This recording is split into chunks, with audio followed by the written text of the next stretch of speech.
Cyprus, Canada आणि क्रोएशियाच्या 5 दिवसांच्या दौऱ्यात पंतप्रधान नरेंद्र मोदी आज सायप्रसला पोहोचले आहेत.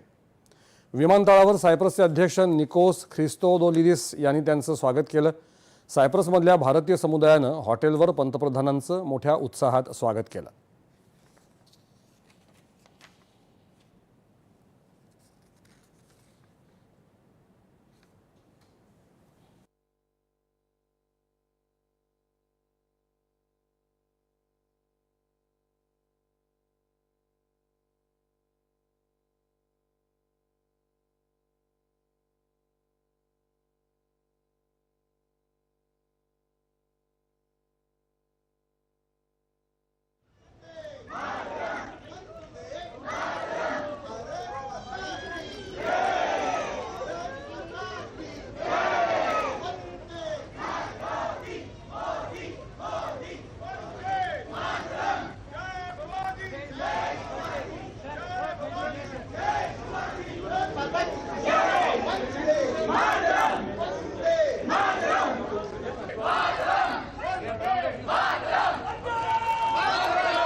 सायप्रसच्या अध्यक्षांच्या निमंत्रणावरून पंतप्रधान सायप्रसच्या दौऱ्यावर गेले असून राजधानी निकोसिया इथे दोन्ही नेत्यांमध्ये द्विपक्षीय चर्चा होईल.